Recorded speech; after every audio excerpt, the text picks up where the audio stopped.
बिस्मिल्लाहिर्रहमानिर्रहीम। आज के प्रोग्राम के साथ मैं हूं नुसला मलिक। नाज़रीन, पाकिस्तान तहरीक इंसाफ के रहनुमा सेनेटर आज़म स्वाति माजी में अफवाज पाकिस्तान के खिलाफ और फौज के अफसरान के खिलाफ जिस कदर बोलते रहे और दबंग अंदाज में अपने मौक़िफ़ का इजहार करते रहे, अब उससे वो पीछे हट रहे हैं। उन्होंने ट्वीट्स किए जिसमें फ़ौज पर इल्ज़ामात लगाए गए, फ़ौज के सीनियर अफसरान को मोर्द इल्ज़ाम ठहराया गया क्योंकि उन पर जो तशद्दुद मुबीना की बात की जाती है उसका इल्ज़ाम उन्होंने फ़ौजी अफसरान पर लगाया। लेकिन अपनी ज़मानत मुस्तरद होने के बाद आज उनका एक नया मौक़िफ़ सामने आया। वो कहते हैं ये ट्वीट मेरे नहीं थे, ये मैंने ट्वीट नहीं किए और ना ही मेरा कोई ऐसा मकसद था कि फ़ौज के इदारे को बदनाम किया जाए। गोया आज़म स्वाति अब अपने मौक़िफ़ से पीछे हटते हुए दिखाई देते हैं। उसके साथ साथ शहबाज गिल साहब जो लाहौर के हॉस्पिटल में दाखिल थे, जो ही उन्हें यह खबर मिली कि चौधरी परवेज़ इलाही साहब वज़ीर आला नहीं रहे और वहाँ से वो उठकर चले गए, और जब पता चला कि वो वापस अदालत के फैसले के बाद बहाल कर दिए गए हैं तो वापस हॉस्पिटल आ गए। आखिर शहबाज गिल साहब को हॉस्पिटल से जाने की ज़रूरत क्यों महसूस हुई? उसके साथ साथ मुल्क के अंदर एक सियासी बेचैनी बढ़ती चली जा रही है। आज मुस्लिम लीग नून के रहनुमाओं ने प्रेस कॉन्फ्रेंस की और अदालत आलिया के उस फैसले पर जिसके ज़रिए पंजाब में वज़ीर आला चौधरी परवेज़ इलाही बहाल हुए हैं उस पर एतराज़ उठाया और कहा कि सुप्रीम कोर्ट पाकिस्तान इसका अज़ खुद नोटिस ले। इससे पहले पाकिस्तान तहरीक इंसाफ भी ये एतराज़ उठा चुकी कि CM पंजाब को पाबंद नहीं किया जा सकता कि वो एतमाद का वोट लें और ना ही ये पाबंद किया जा सकता है कि वो असम्बली ना तोड़ें। लेकिन मुस्लिम लीग कायद आज़म ने यह फैसला किया था कि वो अंडरटेकिंग देने को तैयार थे, इसलिए अंडरटेकिंग दे दी गई। और इसके साथ साथ मुल्क के अंदर सियासी सूरत हाल जो है वो बहरान के बावजूद अमन अमान की सूरत हाल खासी बिगड़ती चली जा रही है। KPK के अंदर सूरत हाल खासी ख़राब है।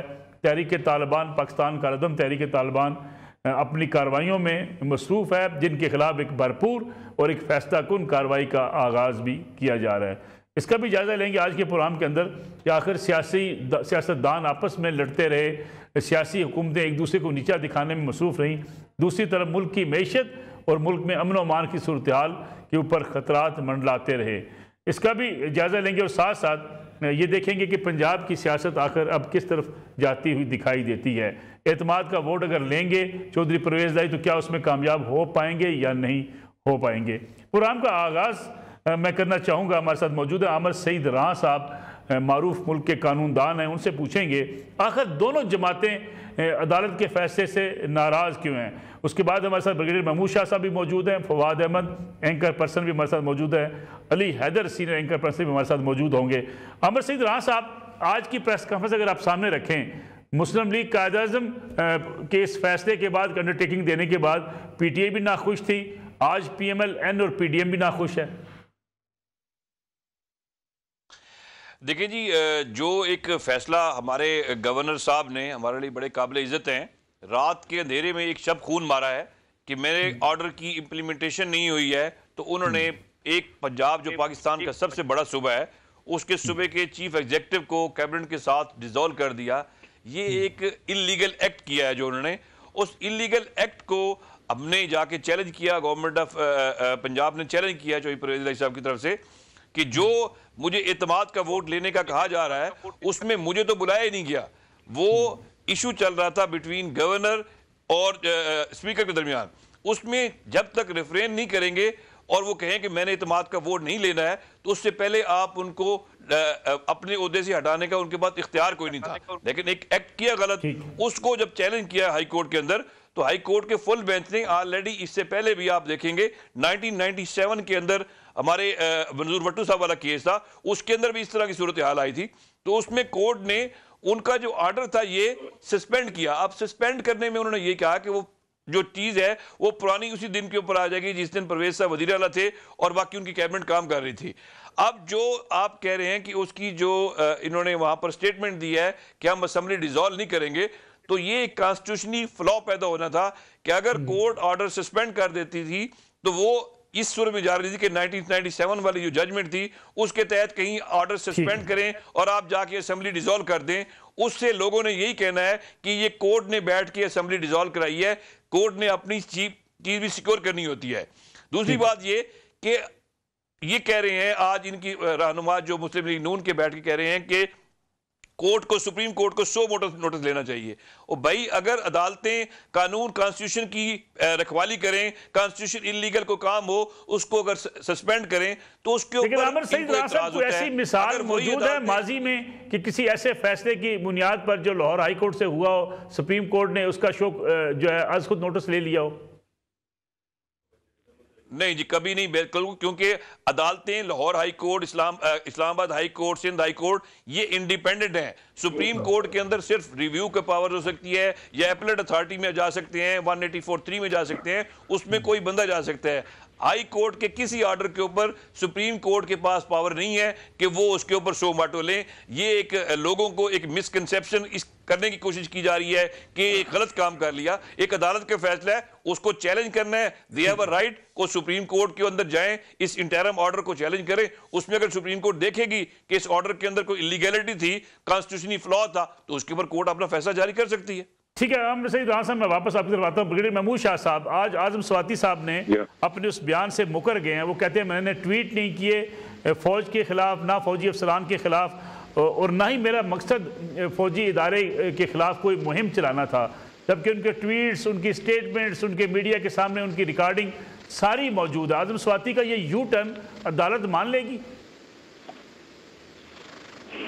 मेरे बिस्मिल्लाहिर्रहमानिर्रहीम, मेरे ख्याल में तो नहीं, क्योंकि उसके सबूत ऑलरेडी मौजूद है, उनका मौजूद है, या अगर उसने डिलीट की है तो लोगों ने पहले ही उसको अपने पास महफूज कर लिया होगा, और उनके बयानात भी।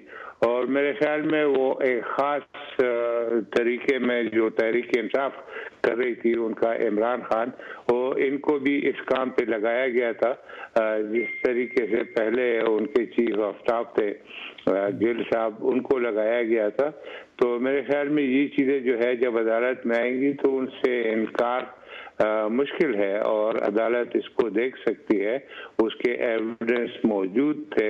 ये एक उनकी एफर्ट थी कि फौज के अंदर जो है वो तजाद पैदा किया जाए, वहाँ पर एक बगावत की सूरत हाल पैदा किया जाए, जो हाई डेंजरस काम है।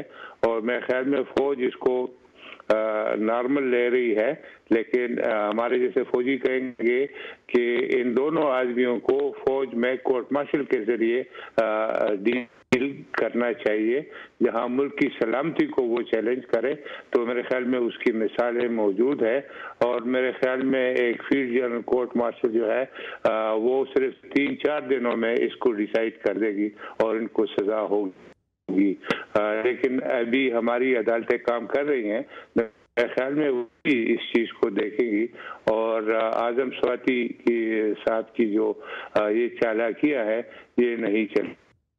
फवाद अहमद साहब, आपको भी लगता है कि जो ब्रिगेडियर साहब बात कर रहे हैं कि ये चालाकियां नहीं चलेंगी, अगरचे फौज की तरफ से कोई कोर्ट मार्शल करने की कोशिश नहीं की गई, अदालतों के पास मामला है, लेकिन आजम स्वाति साहब का यकदम यू टर्न कैसा लगा आपको? देखें मलिक साहब, इसमें 3-4 इसके जो है ना वो पहलू हैं। सबसे पहले तो आजम स्वाति साहब ने रहम की अपील की है कि मैं बुजुर्ग आदमी हूँ, मेरी उम्र 75 साल है, लेकिन ये रहम उन्हें उस वक्त नहीं आया था कि जब अपने फार्म हाउस से गुजरने वाले, ट्रेस पासिंग करने वाले गरीब खानदान को उन्होंने मार मार के उनका बुरकस निकाल दिया था। ये उन्हें रहम उस वक्त नहीं आया था कि जब उन्होंने जाली चेक के जरिए जो है वो सैलाब ज़दगान की मदद करने की ड्रामेबाजी की थी। ये रहम उन्हें उस वक्त नहीं आया था। अब रहम उनको आता है, वो चाहते हैं कि सब उनके ऊपर रहम करें। ये रहम उस वक्त नहीं आया कि जब दुबई के कारोबारी शख्सियत से वो धोखा करके यहाँ पर आए और फिर एक पाकिस्तानी सहाफ़ी बीच में गया, उसके होटल में जाके ठहरा, उसने कहा कि मैं डील कराऊंगा, डील कराने के पैसे लेकर वापस आ गया। आजम स्वाति को बंदा जिसका नाम फवाद संजवानी आज भी ढूंढता है, उस वक्त उनको रहम नहीं आया। बहरहाल रहम की अगर आप बात करें, अदालत ने जो मौक़िफ़ इख्तियार किया, अदालत का कहना यह था कि आजम स्वाति साहब ने एक जुर्म जो है वो बार बार किया है, दूसरी मरतबा किया, लिहाजा उनकी जमानत बनती नहीं है।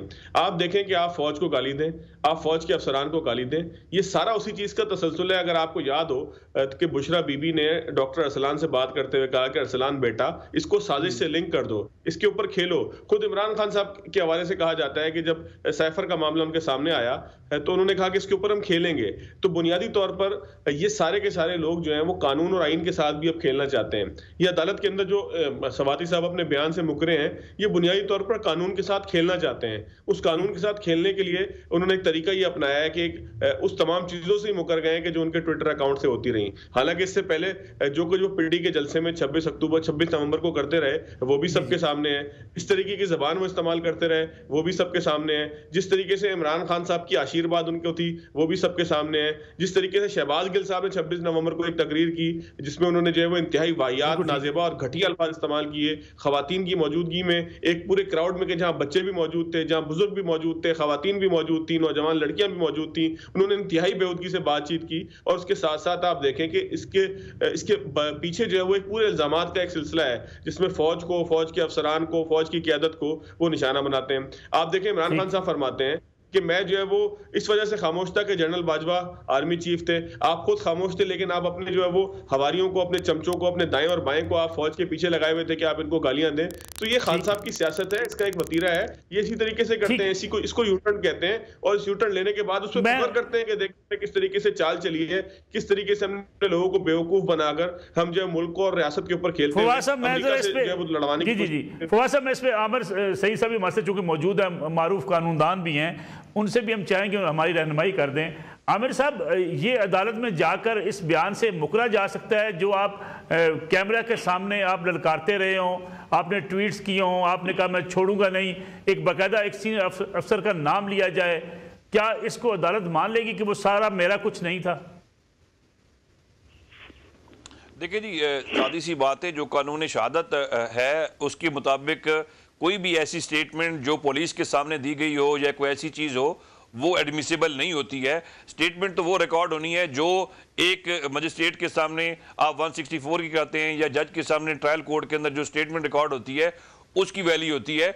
अदरवाइज देखें, अब कानून बदल चुका हुआ है। अब जो हमारी इलेक्ट्रॉनिक्स डिवाइसेस हैं इनका आप फोरेंसिक करा के इनको एविडेंस के अंदर ला सकते हैं, वो चीज़ें तो हैं, अब उसको भी एडमिसिबल करा दिया गया है। अगर उनकी कोई ऐसी फुटेज मौजूद होगी जिसके अंदर उन्होंने ये ऐसी जो बातें आप कह रही हैं कि जो उन्होंने बातें की होंगी तो उसको कोर्ट के अंदर एडमिसिबल करार दे के उसको एविडेंस का हिस्सा बनाया जा सकता है। अब कोर्ट देखते हैं कि कोर्ट में जब बेल स्टेज पे केस हो तो बेल स्टेज के ऊपर सिर्फ टेंटेटिव असेसमेंट देखी जा सकती है, उसकी डीपर एप्रिसिएशन में आप नहीं जा सकते हैं। तो मेरे ख्याल में बेल स्टेज है, बेल स्टेज के ऊपर तो मेरे ख्याल में उनको कोर्ट बेल देगी अगर वो ये बात करते हैं कि मैंने ये बात नहीं की है, या वो कहते हैं कि मेरा जो ट्विटर था वो मिसयूज हुआ या किसी ने उसको हैक कर लिया हुआ है। तो इस चीज के ऊपर बेनिफिट ऑफ डाउट तो हमेशा मिलता है। लेकिन मीडिया के सामने अगर वो मीडिया प्रेस कॉन्फ्रेंस में खड़े होकर ऐलान करें, लेकिन आमिर साहब अगर वो मीडिया के सामने ऐलान करें, खड़े होकर प्रेस कॉन्फ्रेंस करें और ये ललकारें कि मैं फलां ऑफिसर को नहीं छोड़ूंगा, उनका नाम लें और ये बाकायदा रिकॉर्डिंग मौजूद हो, तमाम मीडिया चैनल्स पर ये चली हो, इससे विड्रॉ कर सकते हैं वो ये कि मैंने नहीं कहा? ये देखिए जी, वो कह सकते हैं कि मैंने नहीं कहा। देखिए, ये तो बात तो ये है ना कि जब आप ट्रायल कोर्ट के अंदर जाते हैं तो ये चीज़ें ट्रायल स्टेज पे डिसाइड होनी है। ट्रायल के अंदर उसके ऊपर क्या जो आप फॉर एग्जाम्पल मीडिया पे उन्होंने बात की है, अब मीडिया पे जो बात आई है, मीडिया का जो चैनल है जिसने वो चीज़ ऑन एयर की होगी उसका नुमाइंदा वहाँ पेश होगा, जिसने उसको रिकॉर्ड की थी वो पेश होगा कि हाँ वाकई जी मेरे सामने होगा, मेरे सामने इसने ये बात की थी, उसके ऊपर क्रॉस एग्जामिन होगा। ये तो इस वक्त की बात है जब आप ट्रायल में जाएंगे। अभी तो जो चीज़ अगर वो कहते हैं कि मेरी नहीं है तो कोर्ट ने देखने के बाद ये नज़र में उसके खिलाफ ये केस बनता है कि नहीं बनता है। अगर नहीं बनता है तो उसको बेल मिल जाएगी, अगर बनता होगा तो उसके ऊपर उसको जो ना बेल। ठीक है आमिर साहब, मुझे एक यहाँ कमर्शियल ब्रेक लेनी है, ब्रेक से वापस आते हैं कुछ देर बाद।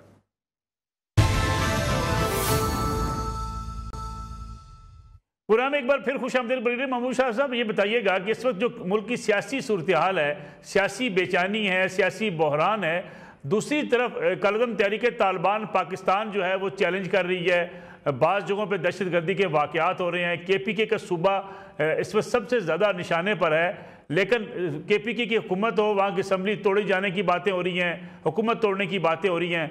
सियासी बहरान मुल्क की लॉ एंड ऑर्डर को नुकसान पहुँचा रहा है। ये एक तरफ तो ये सियासी जो अदम इस्तेकाम है और मेरे ख्याल में मईशत के लिए भी ये बहुत बुरी चीज़ है।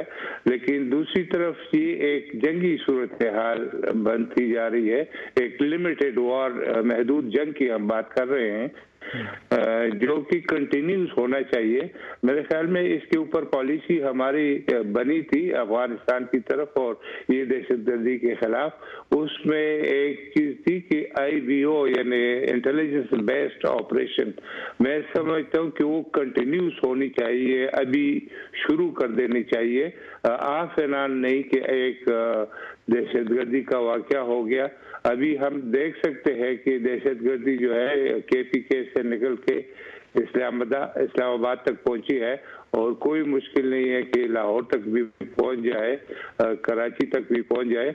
तो मेरे ख्याल में हमारे वो पहले इसी थी इंटेलिजेंस बेस्ड ऑपरेशन, उनको शुरू होना चाहिए और कंटिन्यूस होना चाहिए, क्योंकि ये लोग वहीं से आ रहे हैं अफगानिस्तान से, और जगह जगह वो छुप के किसी मस्जिद में किसी जगह पे एक दो रातें रहकर आगे जो है, या यहाँ पर इनके कुछ फैसिलिटेटर है उनको टारगेट करना चाहिए। तो मेरे ख्याल में उसके लिए एक जुदा स्ट्रेटेजी, अगर अभी तक उसमें हम रिलैक्स कर रहे थे तो अभी रिलैक्सेशन का वक्त नहीं है, उसको वापस आ जाना चाहिए उस लेवल ऑफ प्रिपरेशन के ऊपर। और ये जो हमारी पुलिस है, ये जो इसको कहते हैं, जो भी नाम इसको देते हैं, उनको स्ट्रेंथन करना चाहिए, उनके जितने भी है उनकी प्रोटेक्शन करनी चाहिए, क्योंकि वो पुलिस को ही ज्यादा निशाना बनाते हैं। तो मेरे ख्याल में ये एक अलग चीज है। और दूसरा ये जो मुल्क अदम इस्तेकाम अपनी पॉलिटिक्स के लिए, अपने महदूद ऑब्जेक्टिव्स के लिए मुल्क को अदम इस्तेकाम की तरफ ले जाना, एक सियासी पार्टी मुसलसल ये कर रही है। मेरे ख्याल में इसके खिलाफ बंद बांधना, या अभी तक जो नजर आ रहा है कि शायद ये नाकामयाब होंगे, और मेरे ख्याल में मुल्क नॉर्मल सियासी उसकी तरफ आ जाएगा, क्योंकि मेरे ख्याल में इनके पास जितने भी तीर थे इनके तीरकश में, वो खत्म हो गए हैं। अभी तो वैसे ही बयानात और ये वो दे रहे हैं। मेरे ख्याल में जितने वो मुल्क को ब्लैकमेल कर सकते थे उन्होंने किया और उसमें नाकाम हुए। कहते इस्लामाबाद पे हम चढ़ाई कर देंगे, पहले KP से निकलेंगे, लोग नहीं निकले, फिर उसके बाद लाहौर से, तो वो भी कुछ भी नहीं हुआ। अभी उनके पास कोई और चीज तो नहीं है। ये कह रहे थे हम असेंबली डिसॉल्व कर लेंगे, वो भी जो है नजर आता है कि शायद ये डिसॉल्व नहीं करना चाहते, ऐसे ही धमकाना चाहते हैं, ब्लैकमेल करना चाहते हैं। तो ब्लैकमेलिंग में अच्छा है कि हमारी हुकूमत नहीं आई, और अभी तो मुझे लगता है कि आहिस्ता आहिस्ता ठीक हो जाएगा। लेकिन दूसरी तरफ ये जो दहशतगर्दी का सिलसिला है, उसके खिलाफ जो पॉलिसी है उसको रिविजिट करना चाहिए और उसमें सख्ती से उसके ऊपर कारबंद रहना चाहिए। अफगान हुकूमत कोई किरदार अदा कर सकती है अगर हुकूमत पाकिस्तान उस पर दबाव डाले कि वहां से लोग आकर वहां की सरजमीन इस्तेमाल करके पाकिस्तान के खिलाफ कार्रवाइयां कर रहे हैं? जी बिल्कुल, और उसलिए तो मैं कह रहा हूं कि अफगानिस्तान की हुकूमत से मुज़ाकरात होने चाहिए। ये जो दूसरा ये लफंटर ग्रुप है, इनके साथ कोई बात नहीं है। पाकिस्तान बहुत बड़ा स्टेट है, पाकिस्तान की बहुत बड़ी आर्मी है, उनकी सिक्योरिटी एजेंसी है। ये इतने जो को ब्लैकमेल कर सकते हैं, ये इनकी तादाद देखो, और ये कहते हैं हम पाकिस्तान की आईन को नहीं मानते। तो आदमी उनसे कहे भाई आप हो कौन? ये पाकिस्तान तो 220 मिलियन का 22 करोड़ आवाम का मुल्क है। तुम्हारी 4000 5000 कितनी की वो है, और अफगानिस्तान की हुकूमत की अहली है, और उनके साथ ही बातचीत करनी चाहिए कि देखो आपकी जो सिचुएशन है इसके ऊपर बैनुल अक़वामी कुव्वतों की नजर है। आपने देखा कि अमेरिका ने पाकिस्तान को ऑफर किया है कि आपको कोई मदद चाहिए। ये वही जो इनिशियल बात है कि वो चाहते थे कि हम उनको कुछ बेसिस दें। उनके माइंड में एक दूसरा प्लान था कि अफगानिस्तान में इन लोगों को छोड़ देंगे, लेकिन नजदीक कोई जगह होनी चाहिए जिसे हमें देख लेना चाहिए, और पाकिस्तान से बेहतर कोई जगह है नहीं। मेरे ख्याल में पाकिस्तान उसको एक्सेप्ट तो नहीं करेगा, लेकिन पाकिस्तान खुद बहुत कुछ कर सकता है इनके खिलाफ, और तालिबान के साथ दुश्मनी नहीं करनी चाहिए। वो गरीब लोग हैं कि ठीक है जी आप लोग अपना काम करें, अगर आप नहीं कर सकते तो हमारे मुल्क की दिफा या यहाँ पर दहशतगर्दी का रोकना तो हर सूरत हमारी जिम्मेवारी है। हम इस जिम्मेवारी को पूरा करेंगे इंशाअल्लाह। अमर सईद राना साहब, जो अभी ब्रिगेडियर साहब बात कर रहे हैं कि सियासी बहरान के नतीजे में हमें टेररिज्म का सामना है, सियासी बहरान की जिम्मेदारी आप किस पर आयद करते हैं? कोई भी सियासी जमात मिल बैठ कर मुल्की मसाइल हल करने के लिए तैयार नहीं है। ना इमरान खान साहब लचक दिखाने को तैयार है, ना PDM की हुकूमत लचक दिखाने को तैयार है। देखें जी, ये पाकिस्तान बड़ी मेहनत के बाद और बड़ी कुर्बानियों के बाद मार्दे वजूद में आया था, और अब इसकी हिफाजत सिर्फ पाकिस्तानी फ़ौज की नहीं, पाकिस्तान की अवाम और पाकिस्तान के सब इदारों की जिम्मेदारी है। मेरे ख्याल में ऐसे हालात के अंदर जब मुल्क के अंदर, पूरी दुनिया के अंदर अब ये कहा जा रहा है कि पाकिस्तान इस वक्त डिफ़ॉल्ट की सूरत में जा रहा है और टेररिज्म को दोबारा जो हम काफ़ी अरसे से ख़त्म कर चुके थे वो प्रमोट किया जा रहा है, और बाहर से जो हमारे अफ़गानिस्तान, जो हमारे हमसाया ममालिक है, पहले हम एक इंडिया के साथ लड़ते थे, अब हमारी अफगानिस्तान की साइड से लोग इस तरह आ गए हैं। तो ऐसे हालात के अंदर हमें सब सियासी पार्टीज़ को मिलकर बैठना पड़ेगा, इस चीज़ से हट के कि हमें किसके मफादात किसके साथ हैं, किसने गवर्नमेंट में रहना है, किसने गवर्नमेंट में नहीं रहना है। हमें इत्तफाक से PDM हो, पाकिस्तान तहरीक इंसाफ हो, पाकिस्तान पीपल पार्टी हो, सब पार्टीज़ के नुमाइंदों को इस हद के, इस चीज़ के ऊपर इकट्ठा होना पड़ेगा कि पाकिस्तान की बका के लिए, पाकिस्तान की सलामती के लिए, पाकिस्तान की अवाम के लिए हमें इकट्ठा हो के इस जो दहशतगर्दी की एक नासूर है इसको ख़त्म करने के लिए हमें कोई पॉलिसी बनानी पड़ेगी। उसके ऊपर हम मुत्तहद होंगे तो हमारा पाकिस्तान बचेगा। अगर पाकिस्तान रहेगा तो उसके साथ ही हमारा मुल्क चल सकता है और हमारी सियासत चल सकती है। इसके ऊपर हमें सबको इकट्ठा होना पड़ेगा।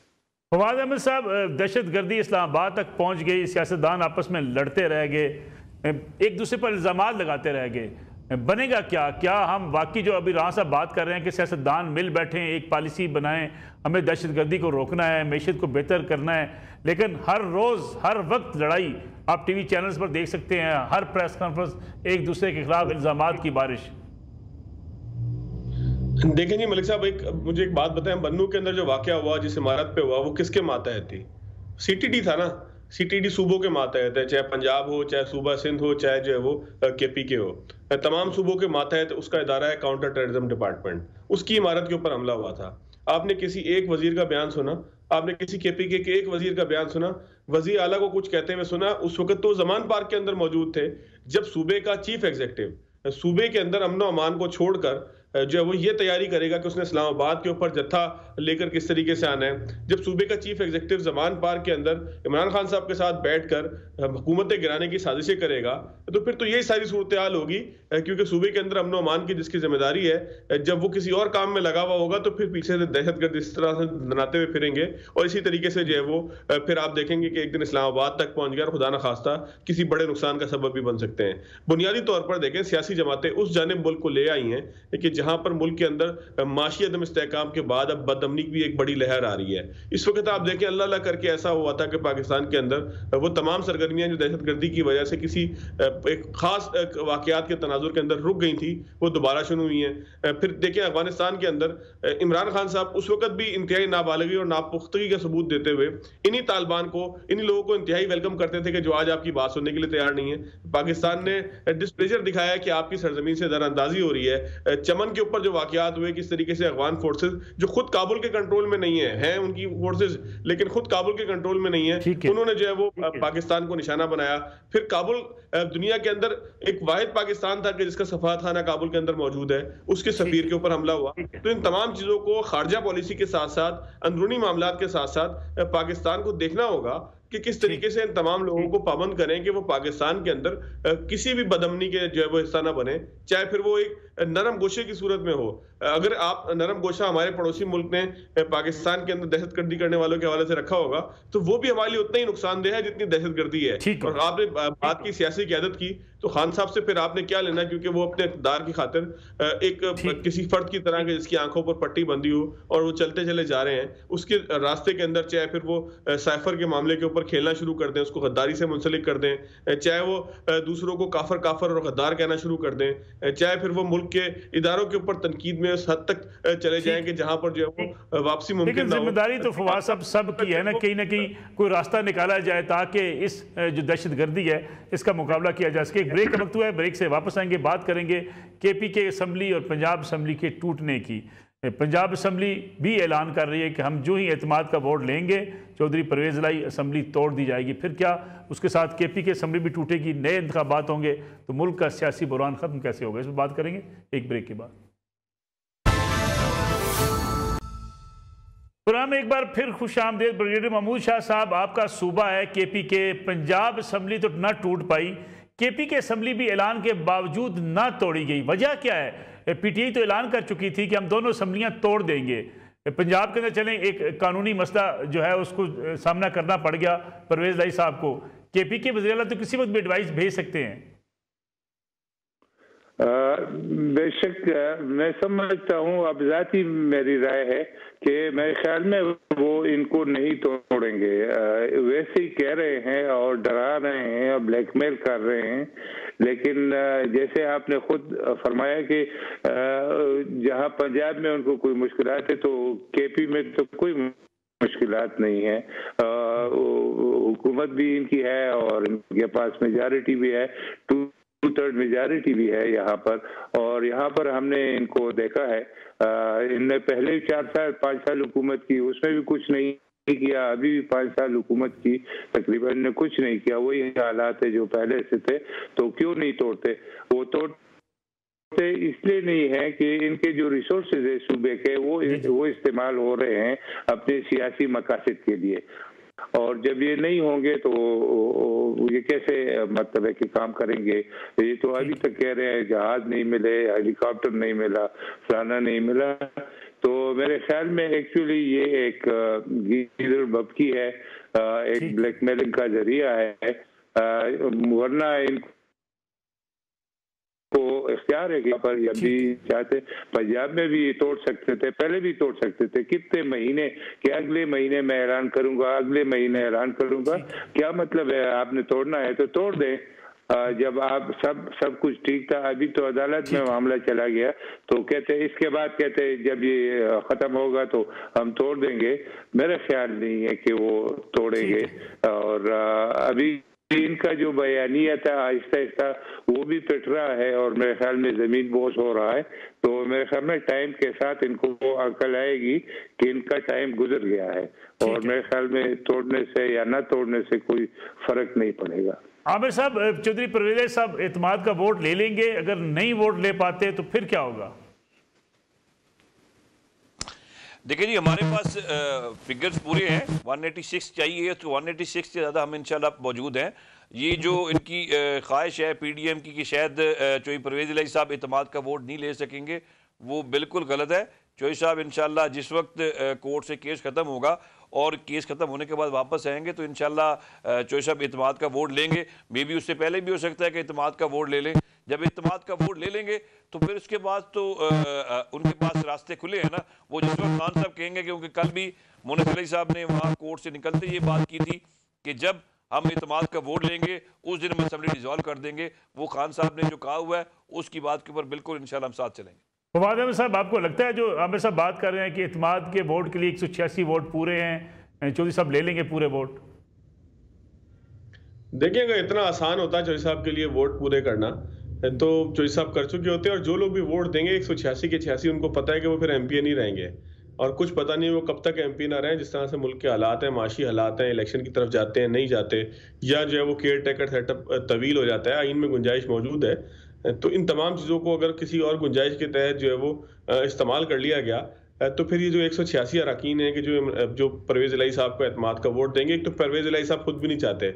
आप देखें कि अंडरटेकिंग के हवाले से खुद काफ लीग और पीटीआई के दरमियान इख्तलाफ पाया जाता है। फवाद चौधरी साहब हो या हमाद अजहर साहब हो, दोनों ने कहा कि किस तरीके से जो है वो अंडरटेकिंग जमा करा दी, हमसे पूछे बगैर जमा करा दी। ये एक तासुर ये उभरा के अंडरटेकिंग जो है वो परवेज इलाही साहब ने अपने तौर पर अदालत के सिर्फ एक दफा कहने के ऊपर भागे भागे जाकर इमरान खान साहब से मुशावरत की थी अली जफर साहब ने, बैरिस्टर अली जफर साहब ने? उनके कायदीन को नहीं बताया होगा, क्योंकि खान साहब अब 12 जो है वो बहुत सारे फैसले करने के बाद किसी को ना जवाब दे होते हैं ना किसी को बताते हैं। तो महसूस ये होता है, अगर इस वक्त एक सिनेरियो का आप 1 मिनट के लिए समझें, तो जो 186 लोग हैं वो बहरहाल ये नहीं चाहेंगे कि एक वफाक के अंदर कोई और हुकूमत हो और वो इलेक्शन के अंदर जाएं। इमरान खान साहब को अगर इलेक्शन की तारीख चाहिए तो उन्हें नेगोशिएशन की तरफ जाना होगा। ये 2-3 महीने 4 महीने तारीख आगे पीछे हो सकती है, लेकिन खान साहब ये चाहते हैं कि चत भी उनकी हो, पद भी उनकी हो, उनकी सारी बात मानी जाए, वो जैसे कहें लोग वैसे उठें, जो जैसे कहें लोग वैसे बैठें। ये तमाम जमातें उनके कहने पर इलेक्शन के अंदर जाएं, उनके कहने पर इलेक्शन से निकल आए। और ये खान साहब की कोई आज की आदत नहीं है। खान साहब के आप 2002 के इलेक्शन के बाद से लेके आज तक के क्लिप्स निकाल कर देख ले। 2002 के इलेक्शन के बाद वो तब भी इसी तरीके से कहा करते थे, परवेज मुशर्रफ के दौर में इसी तरीके से इलेक्शन का मुतालबा करते थे। उस वक्त तो वो पैनल में बैठते थे 4-4 लोगों के, और उस दरमियान में बैठकर इस तरह की बात करते थे। 2008 के इलेक्शन के बाद उन्होंने इस तरह की बात की, 2013 के इलेक्शन के बाद, 2018 के इलेक्शन के बाद भी उन्होंने इस तरह की बात की कि मैं काम ना कर पाऊंगा तो मैं असेंबली तोड़ दूंगा, मैं नए इलेक्शन की तरफ चला जाऊंगा। अब वो कहते हैं अब भी वो कहते हैं इक़्तिदार के लिए कोई कंप्रोमाइज नहीं करूंगा। प्रोग्राम का वक्त खत्म हो गया। फवाद अहमद साहब आपका बहुत शुक्रिया। अहमद सईद राना साहब हमारे साथ मौजूद थे। ब्रिगेडियर महमूद शाह साहब आपका शुक्रिया। इंशाल्लाह कल आपकी खिदमत में दोबारा हाजिर होंगे। इजाज़त दीजिए। अल्लाह हाफ़िज़।